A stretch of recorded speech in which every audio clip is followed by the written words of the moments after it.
Hello, dear UPSC EPFO aspirants, and welcome to EduTap. So, guys, General English is a very important component of this exam, and this year there is going to be a common exam for APFC and and EOAO exam. So, guys, we need to be practicing phrasal verbs rigorously. In last lecture also I have covered phrasal verbs and complex preposition. Today also I wanted to discuss a few more phrasal verbs with you so that we can practice them more and we can learn them better. So what kind of questions we might face and how to tackle such questions, we'll discuss that in the lecture today, and we'll practice 15 MCQs with the for based on phrasal verbs. So don't forget to like the session and don't forget to subscribe to our channel, guys. And guys, if you're looking for a one-stop solution to prepare for your EPFO exam, now our courses are the best solution that you can get. So guys, what you need to do is, the link is also given in the description of the video, but I'll tell you just a simple way. Just go to your browser and type edutab.in. As you type edutab.in, and you will be redirected to our homepage, and on the front you will see all our courses available to you. So the second tab is UPSC EPFO courses. Click on this and you will see all our courses available to you. So this is a UPSC APFC EOAO live crash course which is already going on. Recorded crash course which is available to you. Now this is, I think, this started on 30th of October. तो अभी बहुत time नहीं हुआ है. You can enroll in this and you can find all the classes, attend all the classes live. Then there is test series if you want to practice questions. Then there is a course for special subject for accountancy, statistics, social security, IR and labor laws, computer awareness, auditing. So all these are special subjects. So there's a special course for this. This is a one-stop solution for all your needs. Master course, everything including special subject, test series, live classes, everything is included in this course.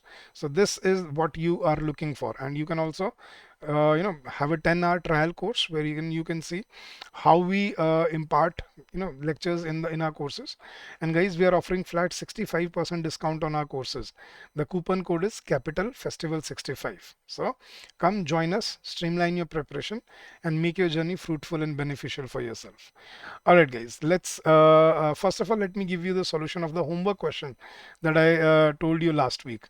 Yes, guys. So uh, the question was, you had to find the right phrasal verb, and you had to find that what preposition should be used with this. So the question is, she shuddered dash the dreadful sight. So shuddered at, shuddered on, shuddered over, or shuddered upon. So guys, the correct answer here is she shuddered. Uh, Shudder. Up, guys. We usually say she shuddered on or shuddered over. She shuddered at the dreadful sight. Shuddered matlab to shiver. So at is the correct answer here. Now let's start with few more questions for your phrasal verbs today, and let's see how we perform there. So you're given a blank and you have to find the right right phrasal verb to be used. So as I have just had a tooth dash, I am not allowed to eat और drink anything for 3 hours, कि क्योंकि मैंने अभी अभी अपना दांत निकलवाया है इसलिए मैं 3 घंटे तक कुछ नहीं खा सकता या कुछ नहीं पी सकता. तो as I have just had a tooth, run out, tried on, crossed out, taken out या broken off. So taken out क्योंकि दांत निकाला जाता है. So as I have just had a tooth taken out, I am not allowed to eat और drink anything. Run out होता है कोई चीज़ खत्म हो जाना. ट्राइड ऑन कुछ पहन के ट्राई करना. क्रॉस्ड आउट किसी को काट मतलब कैंसिल कर देना. ब्रोकन ऑफ टूट के अलग हो जाना. लेकिन टेकन आउट या पुल आउट भी होता है गाइस. यहाँ पे टेकन आउट या पुल पुल आउट भी बोलते हैं इसको. ठीक है, तो पुल आउट भी बोल सकते हैं दांत के लिए, या टेक आउट भी बोल सकते हैं. Next, guys, you need to dash your essay for spell check before you hand in your exam paper. Yes, guys, you need to hang out, you need to point out, you need to cut off, you need to go over, you need to go away. So, guys, you need to go over your essay. Go over का मतलब होता है revise और proof read. तो revise मतलब दोबारा उस पर नज़र मारना. तो you need to go over your essay for spell check. Spell check करने के लिए before you hand in your exam. Hang out होता है कहीं किसी के साथ घूमना. पॉइंट आउट किसी की तरफ इशारा करना. कट ऑफ काट के अलग कर देना. गिव अवे बांटना. लेकिन गो ओवर मतलब रिवाइज करना. So go over is the right choice. Next, it is not easy for many civil servants to dash on their salaries as the inflation rate is extremely high. So it is not easy for many civil servants to dash on their salaries, कि अपनी salary पे काम नहीं चलता. Civil servants का, तो get by, turn up, wear out, run over या take away. The correct answer is to get by. Get by होता है फाइनेंशियली अपना गुजारा चलाना। So it is not easy for many civil servants to get by on their salaries, कि अपनी नौकरी से मतलब सैलरी से काम नहीं चलता क्योंकि इन्फ्लेशन काफ़ी हाई है। टर्न अप होता है कहीं पे जहाँ पे बुलाया जाता है वहाँ पे पहुँचना। वेयर आउट मतलब घिस घिस के पुराना हो जाना। रन ओवर किसी को कुचल के ऊपर से गुजर जाना। टेक अवे कोई खाने का टेक अवे होता है या किसी को लेके चले जाना, तो that's take away. So correct answer is get by. Next question guys, you'd better dash your cigarette as it is dangerous to smoke at a gas station. So you'd better, तुम्हें सिगरेट बुझा देनी चाहिए क्योंकि gas station पे dangerous होता है smoke करना। So you'd better hold up, pull through, get through, hang up और पुट आउट। क्या आना चाहिए गाइस? बुझा देना। So you'd better put out. Put out होता है बुझाना, आग बुझाना। The fire brigade put out the fire. तो पुट आउट मतलब बुझाना। होल्ड अप होता है किसी को रोक के रखना। पुल थ्रू सक्सेस हो जाना। गेट थ्रू पहुंच जाना। हैंग अप कॉल काट देना। तो that's put out is the right choice है। Next guys, Jane found it hard to get up from the bed after the alarm clock dash at 7 के, क्योंकि अलार्म क्लॉक 7 बजे बज गया था तो he she found it hard to get up from the bed. तो when the alarm after the alarm broke in, took out, sent out, went off या throw up. Guys broke in, break in होता है चोरी करने के लिए घुसना किसी के घर में। टेक आउट मतलब कोई चीज़ लेके जाना, या किसी स्नाइपर जब किसी को कोई टारगेट को किल करता है तो that is taken out. Sent out भेजना। वेंट ऑफ बजना और थ्रो अप वॉमिट करना। तो वेंट ऑफ होता है गाइस, एक तो बॉम्ब वेंट ऑफ होता है, गो ऑफ जिसको हम बोलते हैं, गो ऑफ या वेंट ऑफ। पास्ट में गो का वेंट हो गया, तो गो ऑफ अलार्म और बॉम्ब। तो the bomb went off in a public place, the alarm went off at 7। तो गो ऑफ या वेंट ऑफ होता है अलार्म और बॉम्ब के लिए। ठीक है। Next question, guys. There is an easy way to dash four species of wild cats living in this region by their tail patterns. There is an easy way to dash four species of wild cats. अच्छा, चार जो प्रजातियां हैं उनको आप separate कर सकते हो, मतलब टेल अपार्ट। हाँ, C2, क्लियर अप, बैकअप या कॉल फॉर। टेल अपार्ट होता है उनमें डिफरेंस बताना।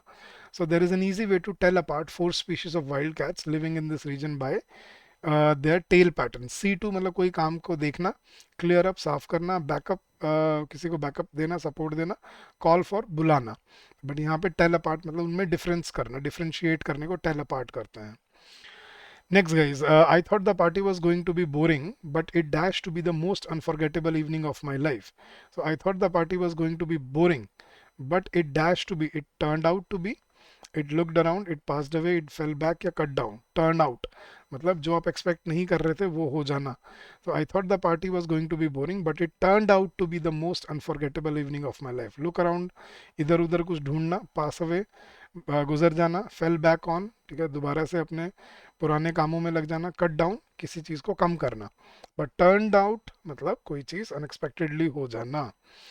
चले guys, next question. I find it hard to dash with the other students in the Italian class as they have been attending the classes more regularly than I do. So I find it hard to fall through, call in with, do away with, catch up with या come up with. So guys, उनके बराबरी level पे आना. So I find it hard to catch up with other students in the Italian class as they have been attending the classes more regularly than I do. Fall through मतलब कोई काम कोई काम का खराब हो जाना, मतलब डिस्ट्रॉय हो जाना। कोई प्रोजेक्ट खराब हो जाता है तो the project fail through. Call in किसी को बुलाना, डू अवे, ठीक है, किसी का कोई का काम खत्म करना। कम अप मतलब to come up with a new idea, मतलब कोई नई आइडिया लेके आना। बट टू कैच अप मतलब जब आप पीछे रह जाते हो तो दूसरों के साथ बराबरी तक पहुंचना। तो I find it hard to catch up.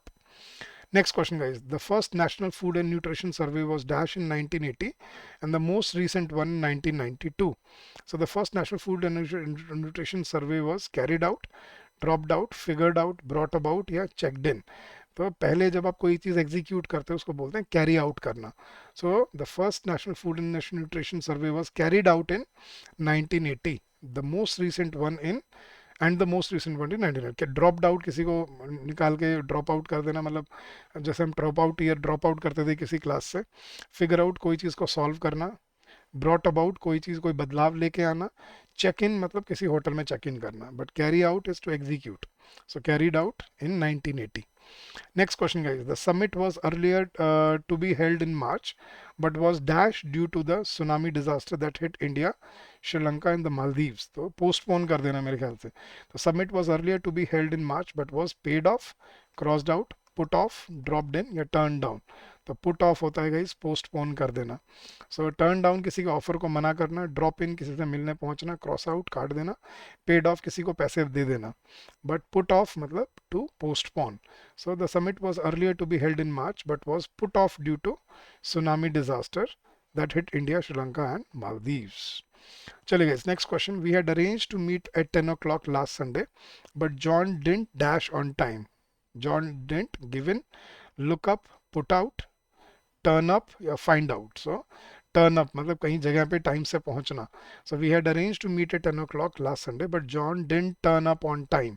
ठीक है, given होता है हार मान जाना, look up कोई चीज़ को ढूंढना, put out मतलब बुझाना, find out मतलब पता चलना, लेकिन turn up मतलब कहीं पे पहुंचना.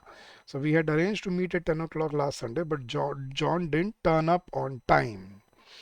Next question, guys. Question number 12. I had better leave. I do not want to dash my welcome. कि मुझे अब चलना चाहिए क्योंकि अब मैं इससे ज़्यादा रुकूंगा तो तुम पे बोझ बन जाऊंगा. I don't want to give up, go off, run down, wear out या टेक इन.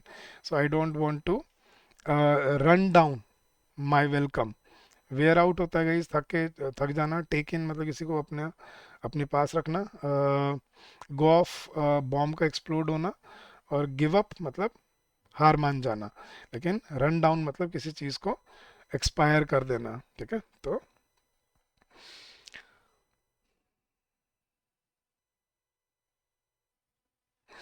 राइट गाइज, तो कोई चीज़ एक्सपायर हो जाना इज रन डाउन. तो I better leave, I don't want to run down my welcome. के भाई मैं अब तुम पे बोझ नहीं बनना चाहता. आई डोंट वांट टू मतलब जैसे होता है ना, कोई कोई किसी के पास रुकने जाता है तो एक दिन दो दिन तक तो ठीक है, फिर तीसरे दिन चौथे दिन वो यूँ लगने जाता है यार कब जाएगा यार ये. तो वही होता है कि आई बेटर लीव कि मुझे अब चलना चाहिए. I don't want to run down my welcome कि मैं अब अपना वेलकम को खराब नहीं करना चाहता. Next question guys. It was a mistake that I didn't dash the contract before signing it. कि कॉन्ट्रैक्ट पढ़ने से पहले मैंने साइन करने से पहले मैंने पढ़ा नहीं, ये मेरी गलती थी. तो it was a mistake that I didn't look through, called out, come by, get up या कैच ऑन. लुक थ्रू किसी को ध्यान से पढ़ना. So it was a mistake that I didn't look through the contract before signing it. Call out किसी को बाहर बुलाना. कम बाय मतलब किसी मतलब ऐसे ही मतलब जो regularly come by, I came by something. ठीक है. गेट अप उठना. कैच ऑन किसी को वो करना, पकड़ना मतलब किसी के बराबर पहुंचना. बट लुक थ्रू इज किसी को ध्यान से पढ़ना. तो it was a mistake that I didn't look through the contract before signing it. Next guys, John is a rich man because he dashed a lot of money last year. He went through, checked in, fell behind, came into या figured out. तो John अमीर आदमी है क्योंकि कल पिछले साल उसको बहुत पैसे उसने कमा लिए थे या मिल गए थे उसको. तो गो थ्रू होता है गाइस पढ़ना कोई चीज़, चेक इन कहीं पे होटल में चेक इन करना, फॉल बिहाइंड पीछे रह जाना, फिगर आउट कोई चीज़ सॉल्व करना. लेकिन कम इन टू, ठीक है, तो John is a rich man because he came in to a lot of money. तो कम इन टू मतलब अचानक से उसको पैसे मिल गए. So to come in to a lot of money होता है मतलब अचानक से कुछ मिल जाना. ठीक है. And last question for today guys. Liz decided to dash jogging as she needed to lose weight urgently. So Liz decided to go against, take up, run into, hand in and get at. तो guys कोई चीज़ start करना, कोई habit start करने को क्या बोलते हैं? To take up. तो Liz decided to take up jogging as she needed to lose weight urgently. Go against किसी के खिलाफ जाना, रन इनटू किसी से अचानक मिलना, हैंड इन अपने किसी डॉक्यूमेंट्स दे देना या अपना रेजिग्नेशन देना, हैंड इन. और गेट एट मतलब किसी बात पे पहुंचना. बट टेक अप मतलब कोई नई हैबिट शुरू करना. आई टुक अप साइकिलिंग रिसेंटली, मैंने अभी अभी साइकिलिंग शुरू की है, ऐसे बोलते हैं टेकअप को. ठीक है. चले गाइस, तो ये थे आपके आज के फ्रेजल वर्ब्स. आई होप इनसे आपको काफ़ी नए फ्रेजल वर्ब सीखने को मिले होंगे और ऐसे ही इनको सॉल्व कर करके पढ़ पढ़ के इनको हमें एग्ज़ाम में भी प्रिपेयर करना होता है. ठीक है. चले गाइस, तो that's it for today. I wish and I hope that you have learnt useful points, useful information about phrasal verbs. जाने से पहले फिर से मैं आपको अपने कोर्स के बारे में बता जाता हूँ गाइस. आपको बस क्या करना है, अपने ब्राउज़र पे जाना है, अपने ब्राउज़र पे जाके बस सर्च करो EduTap, edutap.in, जैसे आप सर्च करोगे आप सीधा हमारे लैंडिंग पेज पे आ जाओगे और यहाँ पे आपको दूसरा ही टैब दिखेगा यूपीएससी ईपीएफओ कोर्सेज का। इस पर क्लिक कीजिए, नीचे स्क्रॉल कीजिए और ये रहे आपके सारे ईपीएफओ के कोर्सेज। ये लाइव क्रैश कोर्स है जो अभी शुरू हुआ है 30 अक्टूबर को। रिकॉर्डेड क्रैश कोर्स जो फर्स्ट बैच था वो रिकॉर्डेड में भी अवेलेबल है आपको, अगर आपने रिकॉर्डेड लेक्चर देखना है। टेस्ट सीरीज है, अगर आपकी तैयारी हो चुकी है और आपको सिर्फ प्रैक्टिस करनी है तो।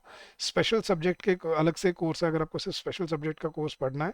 लेकिन इससे बेटर गाइज आप 300 रुपये में, आपको 300 रुपये एक्स्ट्रा में आपको मास्टर कोर्स से मिल रहा है, जहाँ पे आपको सारी concept classes, live classes, test series सब कुछ यहाँ पे इंक्लूडेड है इसके अंदर। So this is I think the most affordable and economical course for you, and I think इस पर हम 65% डिस्काउंट ऑफर कर रहे हैं। The coupon code is capital festival 65। और आप यहाँ से फ्री 10 आवर ट्रायल कोर्स भी ले सकते हैं, या फिर आप नीचे हमारी आप नीचे आओगे तो यहाँ पे आपको डेमो क्लासेस भी दिखेंगे, आप ये पहले डेमो क्लासेस भी अटेंड कर सकते हैं ताकि आपको पता चले कि हम कैसे आपको पढ़ाते हैं। ठीक है, तो come join us, streamline your preparation and make your journey fruitful and productive for your self. अगर कोई डाउट रह जाए, कोई क्वेरी रह जाएगा, you can always call us on this number during the office hours, which is 8146207241, or you can also drop us an email at hello@edutap.co.in. That's our official email ID. So thank you so much once again guys, and happy learning to all of you.